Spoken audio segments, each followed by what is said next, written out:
اب جہاں تک ان حضرات کا تعلق ہے جو دانشگاہوں میں تدریسی خدمات انجام دے رہے ہیں یا کتابیں لکھ رہے ہیں یا پھر شاعری کر رہے ہیں، تو تلفظ کے حوالے سے ان کے ساتھ مسئلہ اس لیے کھڑا ہوتا ہے کہ بعض اوقات وہ اردو میں مستعمل عربی الفاظ کی اصلیت اور حیت سے واقف نہیں ہوتے اور صرف لغت دیکھ کر یا کسی بڑے استاد سے سن کر ان کا تلفظ کرنے کی کوشش کرتے ہیں، لیکن جب وہی الفاظ دوسرے انداز میں سامنے آتے ہیں تو وہ اپنے قیاس کی کسوٹی پر اسے پرکھتے ہوئے اسے بولتے ہیں، اسے ادا کرتے ہیں، مگر ایسی صورت میں اکثر ان سے غلطی واقع ہو جاتی ہے۔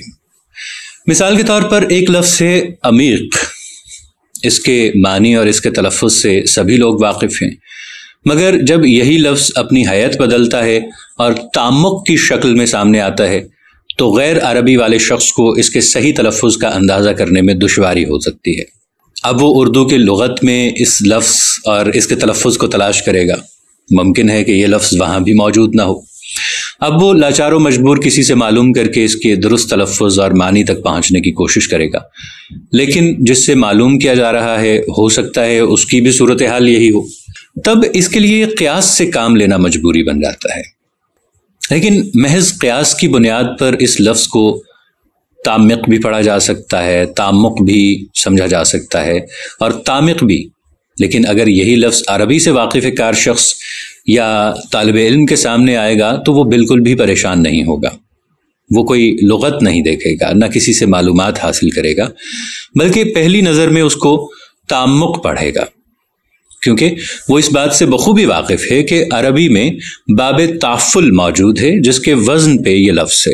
اس وزن پر بہت سے ایسے الفاظ اور بھی ہیں جو اردو میں مستعمل ہیں، جیسے تکبر، تنوع، توسع۔ اگر لفظ عمیق عمق کی شکل میں سامنے آتا ہے تو عربی سے ناواقف طلبہ کے لیے اس کے صحیح تلفظ تک پہنچنے کے لیے یا تو استاد کی مدد لینا پڑے گی یا پھر لغت کی مدد لینا پڑے گی، لیکن عربی داں طالب علم اس لفظ کے صحیح تلفظ تک پہنچنے کے لیے یہاں بھی اسے کوئی مسئلہ نہیں ہوگا۔ آگے چل کر یہی لفظ جب اعماق کی صورت اختیار کر لیتا ہے تو پھر وہی الجھن سامنے آ کھڑی ہوتی ہے کہ یہ لفظ کیا ہے، اعماق ہے یا اعماق ہے۔ ظاہر ہے کہ عربی سے واقفیت رکھنے والا پہلی نگاہ میں بنا سوچے اس کے اصل تلفظ تک رسائی حاصل کر لے گا، کیونکہ وہ سمجھ جائے گا کہ یہ باب افعال سے ہے، افعال کے وزن پہ ہے۔ دراصل عربی میں مصدر کو یا لفظ کے مادے کو مختلف ابواب میں لے جانے کا پورا ایک نظام موجود ہے، جس کے تحت لفظ کے مادے کو الگ الگ ابواب میں لے جایا جاتا ہے، جس سے لفظیات کا دائرہ بھی وسیع ہوتا ہے اور مختلف مفاہیم کو ادا کرنا بھی آسان ہو جاتا ہے، کیونکہ عربی ایک مکمل زبان ہے۔ جیسے کہ ایک لفظ ہے نظر، یعنی نون، زوئے اور رے، اس مادے سے اردو کے مختلف الفاظ بنتے ہیں، جیسے منظر، مناظرہ، تناظر، انتظار۔ یہ چاروں الفاظ یوں ہی نہیں وجود میں آ گئے، بلکہ اصول و قواعد کے مطابق بنائے گئے ہیں۔ منظر مفعل کے وزن پہ ہے، مناظرہ مفاعلہ کے وزن پہ ہے۔ عربی میں یہ ایک مستقل باب ہے۔ تناظر تفاعل کے وزن پہ ہے، یہ ثلاثی مزید کا ایک باب ہے۔ انتظار باب افتعال سے ہے۔ ان تمام ابواب کے بارے میں عربی طلبہ اچھی طرح سے واقف ہوتے ہیں، یہاں تک کہ ان ابواب کی خصوصیات بھی ان کے سامنے ہوتی ہیں، چنانچہ عربی لفظ کوئی بھی شکل اختیار کر لے وہ ان کی گرفت میں آ جاتا ہے اور اس کے معنی یا تلفظ کو سمجھنے میں انہیں پریشانی کا سامنا نہیں کرنا پڑتا۔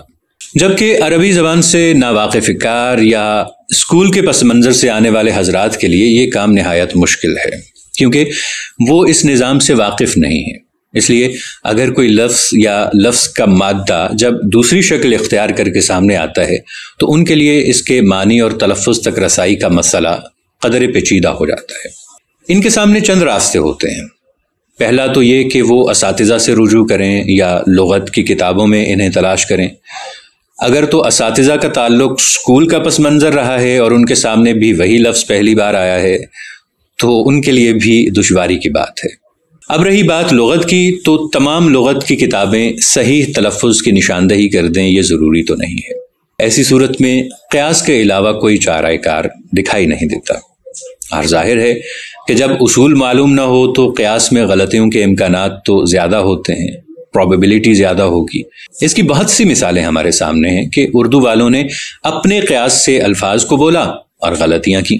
یہ الگ بات ہے کہ بعد میں وہ اس بات پر مصر نظر آئے کہ جو کچھ انہوں نے تلفظ کیا ہے وہی درست ہے، کیونکہ وہ اردو والے ہیں اور اردو والوں کو یہ حق حاصل ہے کہ وہ جس طرح چاہیں دوسری زبان سے آنے والے الفاظ کے تلفظ کا تعین کر لیں، جیسے چاہیں اسے برتیں۔ تو یہاں پہ یہ سوال قائم ہونا لازمی تھا کہ کیا ان کی یہ دلیل کسی لفظ کے تلفظ کو بدلنے کے لیے مناسب ہے؟ اگر کسی دوسری زبان کے لفظ کو اپنی زبان میں لے کر اسے مستقل اپنی زبان کا لفظ بنایا جائے اور اس کے تلفظ کو اپنی زبان کے مزاج کے مطابق ڈھال لیا جائے تو اس میں کوئی قباحت نہیں ہے۔ دوسری زبانوں میں بھی اس کا رواج موجود ہے، خاص طور سے عربی میں ایسا خوب دیکھنے کو ملتا ہے۔ اہل عرب انگریزی زبان کے بہت سے الفاظ اور اصطلاحات کو عربی کے مطابق بنا لیتے ہیں، یہاں تک کہ اشیاء کے نام تک وہ تبدیل کر دیتے ہیں۔ تو اگر اردو میں بھی ایسا کیا جائے تو یہ کوئی نئی بات نہیں ہے۔ اگر کسی اور لفظ کو آپ اردوا لیتے ہیں، اس کی تارید کر لیتے ہیں، تو یہ کوئی جرم نہیں ہے۔ اردو میں دوسری زبانوں کے ایسے کتنے ہی الفاظ ہیں جن کے اصل تلفظ کو ختم کر کے نئے تلفظ وضع کر لیے گئے ہیں، جیسے مشاعرہ۔ یہ لفظ مشاعرہ ہے، عین پر زبر کے ساتھ، مفاعلہ کے وزن پہ، لیکن اسے مشاعرہ کوئی نہیں کہتا، مشاعرہ کے زیر کے ساتھ مجہول کر کے بولا جاتا ہے۔ موازنہ، یہ اپنی اصل کے اعتبار سے میم پر پیش اور زے پر زبر کے ساتھ، مگر اس کو موازنہ میم پر زبر اور زے پر جزم یا سکون کے ساتھ بولا جاتا ہے۔ مقابلہ ہے، اس پر بھی لام پر جزم کے ساتھ تلفظ کیا جاتا ہے۔ گویا کہ اردو میں بھی دوسری زبانوں کے الفاظ کے تلفظ کو بدلنے کا رواج موجود ہے، لیکن الفاظ کو تبدیل کرنے کا کوئی باضابطہ نظام اردو میں نظر نہیں آتا۔ چنانچہ بہت سے الفاظ میں تلفظ کی تبدیلیاں اسی وجہ سے ہوئیں کہ عوام نے ان الفاظ کو بدل کر بولا۔ جب یہ تبدیلی رائج ہو گئی تو اسی پر مہر لگا دی گئی۔ بعض الفاظ ایسے ہیں جن کے تلفظ میں خاص نے تبدیلیاں کی۔ خاص سے مراد ادبا، علماء، زبان و ادب سے گہرا تعلق رکھنے والے افراد، مگر الفاظ کے تلفظ میں ان کی جانب سے ہونے والی بہت سی تبدیلیاں ان کے اپنے قیاس کے مطابق ہوئیں، یہ کسی اصول یا ضابطے کے تحت نہیں ہوئیں۔ اسی لیے ایک ہی لفظ کو مختلف انداز سے بولنے کے واقعات ہمارے ہاں خوب ملتے ہیں۔ اسی لیے میں بعض اوقات کہتا ہوں کہ یہ دونوں تلفظ درست ہیں۔ مثال کے طور پر لفظ مطالعہ کو لے لیتے ہیں۔ کوئی شخص اس کو مطالعہ پڑھتا ہے، کوئی اس کو مطالعہ پڑھتا ہے، کوئی اسے مطالعہ پڑھتا ہے، یعنی عین کو حذف کر کے پڑھتا ہے۔ ایسے ہی لفظ مقالہ ہے، کوئی اسے مقالہ کہتا ہے، کوئی اسے مقالہ کہتا ہے تو کوئی اسے مقالہ۔ ایک اور لفظ مناظرہ ہے، یہ بھی عربی کا لفظ ہے، بعض اسے مناظرہ کہتے ہیں، بعض اسے مناظرہ کہتے ہیں، بعض اسے مناظرہ کہتے ہیں۔ لفظ اعتبار ہے جو عربی زبان کا لفظ ہے، اسے بعض لوگ اعتبار بولتے ہیں، بعض اعتبار یعنی زیر معروف کے ساتھ اور بعض اعتبار زیر مجہول کے ساتھ۔ اگر عربی، فارسی یا کسی بھی دوسری زبان کے لفظ کے تلفظ کو تبدیل کر لیا جائے تو اس میں کوئی قباحت کی بات نہیں ہے، مگر سوال اس وقت قائم ہوتا ہے جب کہ ایک ہی لفظ کو مختلف انداز سے بولا جائے یا ایک ہی لفظ میں تبدیلی در تبدیلی کر دی جائے اور جس کا جو جی چاہے اس کا تلفظ کرے۔ کیا تلفظ میں اس نوع کی تبدیلیاں مناسب ہیں؟ کیا یہ زبان کے لیے نقصان دہ نہیں؟ اگر یوں ہی بلا قاعدہ اور بغیر اصول کے کسی کو تلفظ میں تبدیلی کا اختیار دیا جائے تو آگے چل کر کیا زبان عجیب شکل اختیار نہیں کر لے گی؟ لفظ مسلم کو لوگ آگے چل کر مسلم کہیں یا مسلم بھی پڑھ سکتے ہیں، مسلم بھی کہہ سکتے ہیں اور نہ جانے کیا کیا کہہ سکتے ہیں۔ اس طرح کی تبدیلیاں جب اردو کے بہت سے الفاظ میں ہو جائیں گی تو پھر اردو کی اگلی شکل کیا ہوگی؟ ذرا تصور کیجئے۔ تلفظ میں الفاظ کی تبدیلی قواعد کے تحت ہو یا پھر مستند ماہرین اردو ایک ساتھ بیٹھ کر اردو کے مزاج کے مطابق الفاظ کے تلفظ کو طے کریں اور اس پر اتفاق کریں تو زیادہ بہتر ہوگا۔ اس کا یہ مطلب بھی نہیں کہ کسی لفظ کے دو تلفظ نہیں ہو سکتے، بالکل ہو سکتے ہیں، مگر ان کو بھی طے کیا جائے کہ فلاں لفظ کے یہ دو یا اس سے بھی زیادہ تلفظ ہیں۔ اب یہاں یہ سوال بھی دلچسپی سے خالی نہیں ہے کہ ایک لفظ کو مختلف طریقوں سے کیوں بولا جاتا ہے، یا پھر تلفظ میں تبدیلی در تبدیلی کا عمل کیوں جاری ہے۔ اس کی دو وجوہات ہیں۔ ایک تو یہ کہ امتداد زمانہ کے باعث عوام الناس کے درمیان الفاظ کا تلفظ بتدریج بدلتا رہتا ہے، یعنی جیسے جیسے وقت گزرتا ہے الفاظ کا تلفظ بدلتا ہے۔ دوسری وجہ الفاظ کی اصل سے لا علمی ہے۔ تلفظ میں اس طرح کی کیفیت زیادہ تر عربی الفاظ میں دیکھنے کو ملتی ہے، کیونکہ عربی زبان سے کم ہی لوگ واقف ہوتے ہیں۔ اگر عربی کے ان الفاظ سے گہری واقفیت ہو جو اردو میں مستعمل ہیں تو اردو والے اس کا تلفظ غلط نہیں کریں گے، ہاں اردو کے مزاج کے مطابق اسے ضرور ڈھال لیں گے۔ اسے یوں بھی سمجھا جا سکتا ہے کہ عربی میں بہت سے الفاظ باب مفاعلہ سے آئے ہیں، جیسے مناظرہ، موازنہ، مشاعرہ، مقابلہ، محاصرہ، مشاہدہ، مطالعہ، مناقشہ، مجاہدہ، ملاحظہ، معاشرہ وغیرہ۔ اب اس باب کے وزن پر آنے والے الفاظ کو اگر قاعدے کے مطابق ڈھالا جاتا تو سب کا وزن ایک ہوتا، مگر ایسا نہیں ہے۔ اردو میں ہمیں ایسا نظر نہیں آتا۔ اب ان الفاظ کو کس طرح بولا جاتا ہے؟ مناظرہ، میم کے پیش اور زوئے کے سکون کے ساتھ، موازنہ، میم کے زبر کے ساتھ اور زے کے سکون کے ساتھ، مشاعرہ، میم کے پیش کے ساتھ اور عین کے زیر مجہول کے ساتھ، مشاہدہ، ہے کے زبر یا زیر اور سکون کے ساتھ۔ معاشرہ کو بعض لوگ میم کے پیش کے ساتھ پڑھتے ہیں اور بعض میم کے زبر کے ساتھ، معاشرہ۔ ان الفاظ میں اس قدر اختلاف نہیں ہونا چاہیے تھا۔ اگر ان الفاظ کو عربی سے ان کی اصل کے ساتھ لایا جاتا تو سب کے میم پر پیش ہوتا اور الف کے بعد آنے والے حروف پر یعنی عین کلمہ پر زبر ہوتا۔ اگر انہیں قاعدے کی رعایت کرتے ہوئے ڈھالا جاتا تو تمام الفاظ کا میم پیش کے ساتھ اور الف کے بعد آنے والا حرف زیر مجہول کے ساتھ ہوتا، کیونکہ اردو کے صوتی مزاج کے مطابق بہت سے الفاظ میں زیر کو زیر مجہول کے ساتھ بولا جاتا ہے، جیسے احمد، رحمت وغیرہ، لیکن اردو میں سبھی لوگ احمد اور رحمت وغیرہ بولتے ہیں۔ یہ یہاں پہ بتا دوں کہ یہ اردو کا صوتی مزاج ہے، چنانچہ اس صوتی مزاج کو سامنے رکھتے ہوئے باب مفاعلہ کے فا کے بعد آنے والے حرف عین کے زیر کے ساتھ مجہول آواز بولی جا سکتی تھی، مشاہدہ، ملاحظہ، مطالعہ، مناظرہ وغیرہ۔ لیکن ایک ہی وزن کے الفاظ کو الگ الگ حرکات کے ساتھ پڑھنا نہ تو قاعدے کے مطابق ہے اور نہ ہی اردو کے صوتی مزاج کے مطابق۔ ظاہر ہے کہ اس اختلاف کی بنیادی وجہ الفاظ کی اصل شکل سے ناواقفیت ہے، چنانچہ جس کی جو سمجھ میں آیا اس نے ویسا ہی تلفظ کر لیا اور ایک ہی انداز کے ساتھ الفاظ کو مختلف شکلیں دے کر تلفظ کے معاملے کو پیچیدہ بنا دیا گیا۔ اس صورت میں کسی غیر زبان کے الفاظ کے تلفظ میں احتیاط سے کام لیا جانا اور اس کے بولنے سے پہلے اس کے تلفظ کو جانچنا، پرکھنا بہت ضروری ہے۔ صرف اپنے انداز اور اپنے قیاس پر اس کا تلفظ متعین کر لینا یہ مناسب عمل نہیں ہے۔ اس لیے عربی اور اردو میں بھی فرق رکھنا چاہیے۔ اب کئی بار ایسا دیکھا جاتا ہے کہ اردو والے بعض الفاظ کا تلفظ بدل دیتے ہیں، جبکہ اس کا اصل تلفظ اردو کے مزاج کے مطابق بھی ہوتا ہے اور زبان پر آسان بھی ہوتا ہے۔ ایک لفظ ہے بین الاقوامی۔ اب بین کے نون پر زبر ہے، مگر اردو کے اکثر لوگ بین کے نون پر پیش پڑھتے ہیں۔ بنیادی طور پر یہ عربی لفظ ہے، بین کے نون پر زبر ہے اور یہ نون ایسا ہے کہ عربی میں کسی بھی صورت میں تبدیل نہیں ہو سکتا۔ اسے مبنی بر فتح کہتے ہیں، لیکن اردو سے وابستہ متعدد افراد نے نون پر پیش لگا دیا، بین الاقوامی، جبکہ ایسی صورت میں یہ لفظ زبان پر قدر مشکل بھی ہو گیا ہے۔ اس طرح کی غلطیوں کے پیچھے بھی لا علمی کار فرما ہوتی ہے، کیونکہ اردو میں الفاظ پر اعراب لگانے کا رواج نہیں ہے۔ چنانچہ جب کہیں بین الاقوامی لکھا دیکھا تو ان لوگوں نے جو اس لفظ کی اصلیت سے واقف نہیں تھے سوچا کہ نون پر کیا پڑھیں، اچھا تو کسی نے اپنے اندازے کے مطابق بین کے نون پر پیش پڑھ دیا اور کسی نے زبر، حالانکہ اس پہ زبر ہی پڑھنا چاہیے، بین الاقوامی۔ اسی طرح کی غلط فہمیاں عام طور پر عربی کے ان الفاظ میں ہوتی ہیں جو اس میں فاعل یا اس میں مفعول ہوتے ہیں۔ ثلاثی مزید اور رباعی مجرد کے اس میں فاعل اور اس میں مفعول والے الفاظ میں حیت کے اعتبار سے تھوڑا بہت فرق ہوتا ہے، اور وہ یہ کہ اس کے درمیانی حروف جسے عربی میں عین کلمہ کہا جاتا ہے اس پر حرکت تبدیل ہوتی ہے۔ اس میں فاعل پر زیر اور اس میں مفعول پر زبر ہوتا ہے۔ مصنف اور مصنف، مصور اور مصور وغیرہ، یہاں زبر زیر کے معمولی فرق سے معنی تبدیل ہو جاتے ہیں، فاعل مفعول میں بدل جاتا ہے۔ کئی بار غیر عربی داں حضرات کے لیے عربی کے الفاظ کی جمع اور مصدر کے درمیان فرق کرنا مشکل ہوتا ہے، چنانچہ غیر عربی داں اردو کے طالب علم جمع کو مصدر اور مصدر کو جمع بنا کر معنی میں فساد پیدا کر دیتے ہیں، جیسے آلام اور اعلام۔